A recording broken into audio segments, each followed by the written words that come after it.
রোদ্দুরের দেখা নেই, আজকে বেরিয়েছি, যাবো একটু ডাক্তারের কাছে, তো সেজন্য বেরিয়েছি। আর এখন প্রচুর ঠান্ডা আছে, যেহেতু রোদ্দুর নেই তাই ঠান্ডা আছে, বেশ হাওয়াও দিচ্ছে। চলে এসেছি, আর যেখানে যাব ওই আমাদের লিঙ্কটা যায়। এই দিনটি ছিল গেল শুক্রবারের আগের শুক্রবার। এই দিনটিতে ওই ডাক্তারের অ্যাপয়েন্টমেন্ট পেয়েছিলাম। আসলে আমি এখন যাচ্ছিলাম একজন কার্ডিওলজিস্ট দেখাতে। আর এর আগে আমি একজন জেনারেল ফিজিশিয়ান দেখিয়েছিলাম।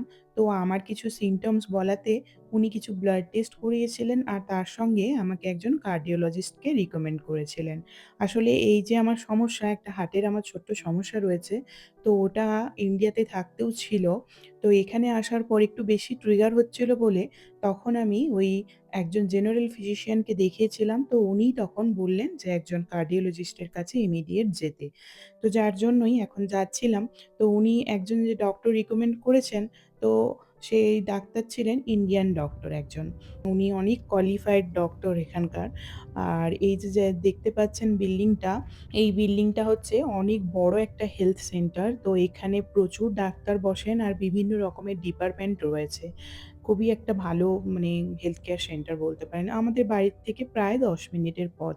আর এই যে ভেতরটা দেখুন কি সুন্দর সাজানো গোছানো। সত্যি দেখলে মনটা ভরে যায়। বোঝাই যায় না যে কোনো হেলথ কেয়ার সেন্টারে এসেছি। তারপর দেখুন এই যে ভেতরে চলে আসলাম, এই যে ১০৩ নম্বর রুম, এখানেই ডাক্তাররা বসেন। এখানে কিন্তু অনেকজন ডক্টর কার্ডিওলজিস্ট দেখানো রয়েছেন। কমপ্লিট। মাইনর প্রবলেম যেটা আমার রয়েছে পিএসভিডি। তো ওইটা মোটামুটি ডক্টর বললো ওটা একটা নর্মাল সার্জারি হয়। তো ওটা যদি করিনি তাহলে ওটা আর কোনো দিনও হবে না। আর একটা মেডিসিন বললো, তো ওই মেডিসিনটা, এটা কোনো হার্মফুল কিছু না। তো ওই মেডিসিনটা যদি আমি নিয়ে নিই তাহলে ওই মেডিসিনটা আপনার মানে একদিনে দুবারও নিতে পারি, একবারও নিতে পারি, বা আপনার যদি ওটা মনে হয় যখন হচ্ছে জিনিসটা তখনও নিতে পারি। আর পিএসভিডিটা হচ্ছে আপনার ইরেগুলার হার্টবিট, মানে আমার অ্যাকচুয়ালি ইরেগুলার হার্টবিট হয় মাঝে মাঝে, মানে খুব ফাস্ট হয়ে যায়, ওটা ওই 1 মিনিটেরও নিচে হোল্ড করে।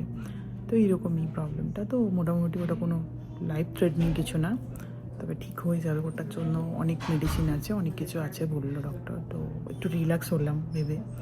খুব মানে প্রথমে একটু ভয় পাচ্ছিলাম, কিন্তু আগেও দেখিয়েছি ইন্ডিয়াতে, বাট তেমন কিছু বলেনি ডাক্তার, অনেক ফ্রেন্ডলিভাবে অনেক কিছু বললো, তো খুবই ভালো লাগলো।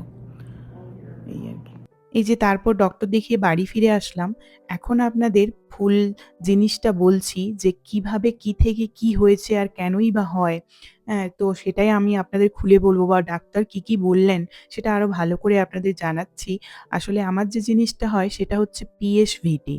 তো এটা সত্যি আমিও আগে কখনো শুনিনি, বা আমার আশেপাশে কারো হয়েছে বলে আমার জানা নেই। আপনাদের যদি কারো আশেপাশে হয়ে থাকে, জানা থাকে, অবশ্যই আমাকে জানাবেন কমেন্টে। আর আসলে এটার ফুল ফর্ম হচ্ছে প্যারক্সিমাল আ সুপ্রাভেন্ট্রিকুলার আ ট্যাকিকার্ডিয়া। তো এটা একটা মেডিকেল মানে ডক্টরি ভাষা, তো সত্যি খুবই টাফ। কিন্তু ওটা ওই শর্টে পিএসভিটি। আসলে এটা আরো যদি ভালো করে বলি, এটা ইরেগুলার হার্টবিট। মানে যখন তখন আমার হার্টবিট প্রচণ্ড পরিমাণে ফাস্ট হয়ে যায়, আর সেই মুহূর্তে আমি কিছুই করতে পারি না। মানে জাস্ট আমি যেখানে থাকি সেখানে জাস্ট চুপ করে বসে আমাকে জাস্ট নাক মুখ চেপে আমার নিঃশ্বাসটা বন্ধ করতে হয়। জাস্ট ১ মিনিটের মতো হোল্ড করে, আবার জিনিসটা নরমাল হয়ে যায়। এবার বলি এটা কি থেকে কিভাবে হয়েছে। তার আগে দেখুন এই যে বাড়ি চলে আসলাম, আর ভাবলাম আজকে আর রান্নাবান্না কিছু করব না, অনেকটা দেরি হয়ে গেছে, তাই একটু খাবার অর্ডার করে নিয়েছি। আর বাড়িতে কিছু জিনিসপত্র রাখা ছিল, ভাবলাম একটা হেলদি জুস বানাই। হ্যাঁ, তো তারপরে যেটা আপনাদের বলছিলাম। তো এই জিনিসটা আমার মানে ছোটবেলা থেকে কখনোই ছিল না। ২০১৭ সাল থেকে, তখন আমি কলকাতায় থাকতাম, বাড়ির থেকে বাইরে। আমি একটা কাজের সূত্রে মানে জব করতাম। তো তখন আমি বাইরে থাকতাম। তো ২০১৭ সালে মানে হঠাৎ করেই আমার শুরু হয় জিনিসটা। তো ১ম না আমি জিনিসটা খুব ইগনোর করতাম। ভাবতাম হয়তো খুব তাড়াহুড়ো করছি, বা ধরুন অফিস যাবো তো খুব দেরি হয়ে গেছে, তার জন্য মানে তাড়াহুড়ো করে কাজ করে খাওয়া-দাওয়া করলাম। করে হয়তো মানে আয়নার সামনে হয়তো শিরুনিটা দিচ্ছিলাম মাথায়, তখনই জিনিসটা শুরু হয়। তো ১ম ভাবলাম হয়তো আমি তাড়াহুড়ো করি বলে তার জন্যই হয়েছে। তো ১ম এ আমি অতটা গুরুত্বই দিইনি। কারণ এই সত্যিকারের এই জিনিসটা তো আমি কখনো শুনিই নি। আর বাড়িতেও জানাইনি। কারণ বাড়িতে জানালেই মা-বাবা চিন্তা করবে। সেইজন্য মা-বাবাকে জানাইনি। সঙ্গে আমার বোন থাকতো। তো আমার বোন জানতো পুরো ব্যাপারটা। তো ও ও ও মানে ব্যাপারটা নিয়ে অত কিছু বলত না। আর ওকে না করেছিলাম বাড়িতে জানাতে। তো তারপরে এই জিনিসটা না ধীরে, ধীরে বেশি হতে শুরু করে। কখনো আবার হয়ই না। মানে ১ মাস ২ মাস পর হয়। কখনো আ ১ মাসে অনেকবার হয়। মানে এরকম। মানে কখন হবে আমিও জানি না। হঠাৎ ধরুন অফিস যাচ্ছি, বাসের মধ্যেও এরকমই হতে মানে হয়েছে অনেকবার। মানে বাসে বসে আছি, অফিস থেকে ফিরছি, হঠাৎ করে ওরকম শুরু হয়ে গেছে। কেন জানি না। তখন আমি নাক মুখটা জাস্ট চেপে বা লোকজন থাকলে না চেপে জাস্ট মানে নিঃশ্বাসটা নিজে থেকেই বন্ধ করতাম। মানে এরকম ছিল। তো তারপর যাই হোক ওটা ২০১৭ তে তো স্টার্ট হলো। তারপরে আমি জিনিসটা ইগনোর করলাম। তারপরে গিয়ে বিয়ের পর যখন মানে আমার হাসব্যান্ড দেখলো যে আমার ওই জিনিসটা হচ্ছে, তো তখন ও আমাকে বলল যে, এটা নিয়ে ডক্টর দেখানো উচিত।" বা আমার বাড়ির লোক যারা ছিলেন আমার মানে শ্বশুর-শাশুড়ি ওনারাও বললেন যে, তোর একবার ডক্টরের কাছে কনসাল্ট করা উচিত।" তো তারপরেই আমি ওখানেই থাকাকালীন আমি মেডিকাতে গিয়েছিলাম একজন কার্ডিওলজিস্টের কাছে। তো উনি আ জিনিসটা পুরো symptoms টা শুনলেন। শুনে আমাকে বললেন আ যে, "তুমি ইকো করাও।" তারপরে উনি ইসিজি করালেন। তো ওগুলো তো সমস্ত নরমাল এসেছিল। কারণ ওই সময় তো ওই জিনিসটা হচ্ছিল না। তো তখন উনি বললেন যে, "তোমার যে এই জিনিসটা হয় তোমাকে কিছুদিন হসপিটালাইজ হতে হবে। আমরা মনিটর করব। আর মনিটর করলে তখন যদি ধরা পড়ে যে এক্সাক্ট ওই জিনিসটা মানে কতটা মানে হার্টবিটটা কতটা ফাস্ট হয়, সেটা আমরা যতক্ষণ না জানতে পারছি ততক্ষণ তো আমরা কিছু করতে পারব না।" আর তারপর উনি আমাকে একটা কিছু মানে একটা মেডিসিন জাস্ট রিকমেন্ড করলেন। উনি বললেন, "এটা তুমি ৩-৪ মাস খাও। খাওয়ার পর বন্ধ করে দেখো। যদি আবার হয় তাহলে তুমি আবার একবার চেকআপ এর জন্য এসো।" তো এইভাবে উনাকে দেখালাম। ৩ মাস ওষুধ খেলাম। খাওয়ার পর তারপরে বন্ধ করলাম। দেখলাম আর হচ্ছে না। আবার কিছুদিন বাদে মানে আবার ২-৩ মাস পরে আবার শুরু হয়েছে। মানে এরকম হতে থাকলো। তারপরে আবার পুনেতে থাকাকালীন সেখানে একজনকে দেখালাম কার্ডিওলজিস্ট মানে ভালো সমস্ত কোয়ালিফাইড ডাক্তারকে আমি দেখালাম। তো তিনিও সেম কথাই বললেন। তিনিও বললেন, "যতক্ষণ না জানতে পারছি ততক্ষণ তো কিছু করার নেই। আর তোমাকে ওই মেডিসিন খেয়ে থাকতে হবে।" তো ওনাদেরও আমি জিজ্ঞেস করলাম যে, "কেন হলো? কিভাবে হলো?" তো ওনারা সেরকম কিছু পরিষ্কার করে বলেনি। যাই হোক এবার ইউএস আসার পর হঠাৎই মানে জিনিসটা আমার বেশি ট্রিগার হতে থাকলো। কারণ আর আমি প্রায় লক্ষ্য করে দেখলাম জিনিসটা আমি যখনই ধরুন কোনো হেলথি খাবার-দাবার খাচ্ছি, একটু হেলথি লাইফস্টাইল লিড করছি, তখন কিন্তু জিনিসটা হচ্ছে না। আর আমি একটু কফি প্রিয় মানুষ। একটু কফি বেশি খাই। তো তখনই দেখছি এখানে আসার পর আমার কফি খাওয়াটা আরো বেড়েছে। কারণ এখানে তো ঠান্ডার জায়গা। ঠান্ডার জায়গায় আরো কফি খেতে ইচ্ছা করে। আর আমি আরো একটু বেশি করে যখন কফি খাই দেখি জিনিসটা আরো বেশি হচ্ছে। তো তার জন্যই ওই ডক্টরের কাছে যাওয়া। তো তখন ডাক্তার আমাকে বললেন, আগেও ডক্টর বলেছিলেন যে, "তোমার কাফেন জাতীয় বা অ্যালকোহল আর কফি যাতে মানে কাফেন জাতীয় যা জিনিসপত্র আছে সেগুলো তোমাকে খাওয়া যাবে না।" কিন্তু কে আর শোনে বলুন তো? ওই চকোলেট তারপর চা, কফি এসব থেকে কতটা দূরে থাকবো? তাও আমি খেতাম। তো তারপরে জিনিসটা এখানে আসার পর তো আরো একটু বেড়ে গেছে এগুলো খাওয়া। তো যার জন্য হতে পারে মেবি তার জন্য হয়েছে। তো এবার এই যে ডক্টরের কাছে গেলাম তো এনাকে আমি পরিষ্কারভাবে অনেক কিছু জিজ্ঞেস করলাম। ইনিও অনেকভাবে এবং উনি বললেন যে, "ভয় পাওয়ার কিছু নেই। এটা লাইফ থ্রেটনিং কিছুই না। তোমার একটা মানে নরমাল একটা ছোট্ট জিনিস। তো এর অনেক আমরা মানে করে থাকি। তো এর জন্য অনেক মেডিসিন রয়েছে। তো সেটা নিয়ে ভয় পাওয়ার কিছুই নেই।" আর তো উনি আমাকে বললেন আ যে, "তোমার এখন যেটা করার তুমি একদমই ওই চা, কফি আর মানে কাফেইন জাতীয় অ্যালকোহল এগুলো একদমই খাবে না। যতটা পারো হেলথি লাইফস্টাইল লিড করো।"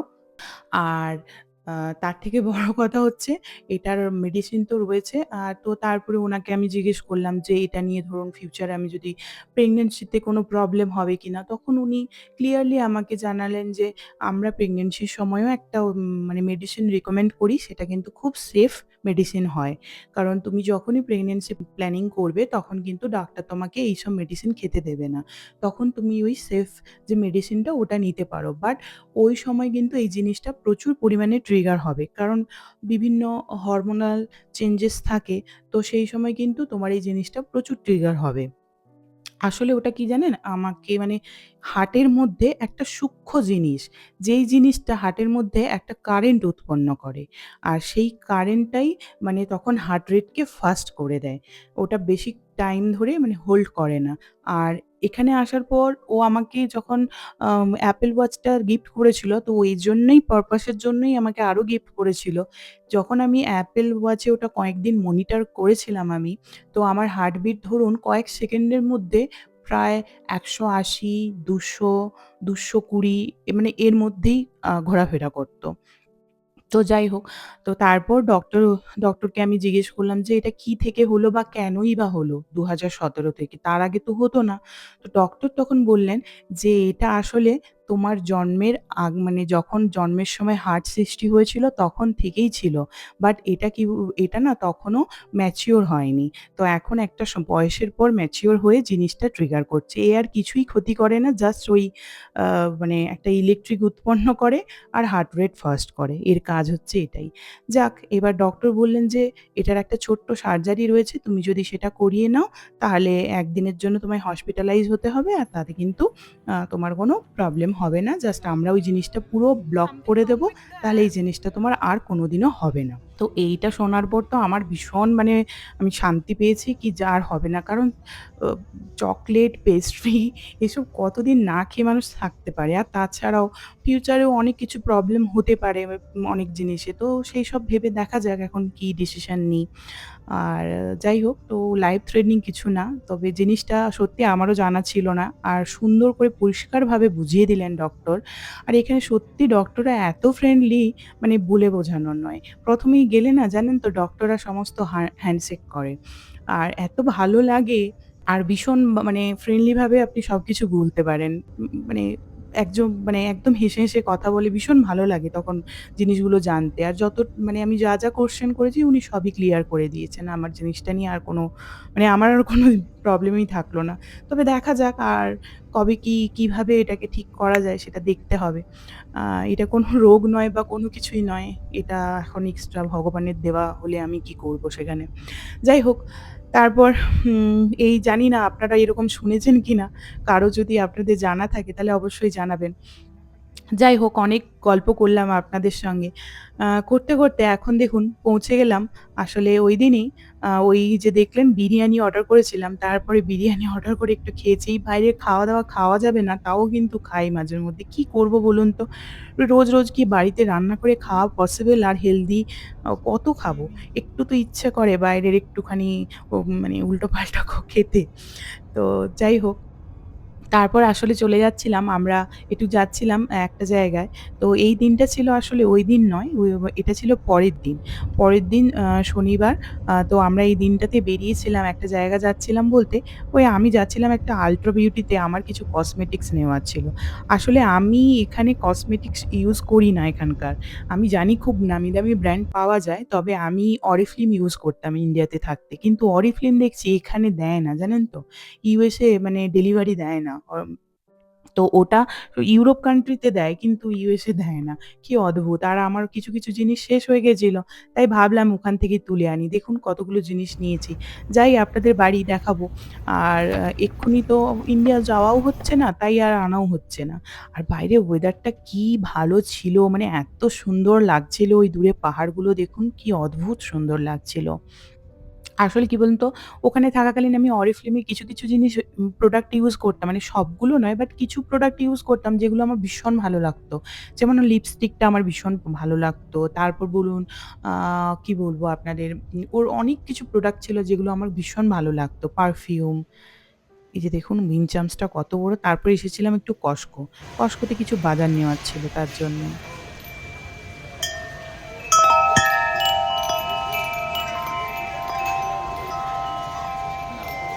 তারপরে এই যে দেখুন বাজারপত্র তুলে নিয়েছি। এবার বাড়ি যাই আস্তে আপনাদের দেখাবো কি নিলাম। এই যে এখন হয়ে গেল ৩ টে ব্যাগ। যতবার ভাবি এখানে আসলে ২ ৩ টে জিনিস তুলবো, তোলা হয়ে যায় ৪ ৫ টা জিনিস। মানে ৪ ৫ টা বলছি মানে কতগুলো তার ঠিক নেই। মনে হয় এটা কমে দিচ্ছে নিয়ে নিই, ওটা দিচ্ছে একটু নিয়ে নিই, এটা তো শেষের পথে নিয়ে নিই। মানে এরকমই চলতে থাকে। সবার হয় তাই। এখানে কিছু একটা জাদু আছে। তাই না বলো? কস্টকোতে কিছু একটা জাদু আছে না? ও তো বলে কালা জাদু করে নাকি কস্টকো আমাদের। আর আমি বলেছি তোমার হাফ স্যালারি এখানে দিয়ে দিও। এটা আসলেই মোটামুটি কোনো ব্যাপার না। কোথা থেকে কি বিল হয় ভগবান জানে। জিনিসগুলো তুলে ফেলি, তারপরে যখন বিলটা হয় তখন দেখি বলি ও বাবা এত টাকা বিল হয়ে গেল, এরকম হতে থাকে। কি তুলি কি তুলবো না মানে ওই হয়ে যায় আর কি।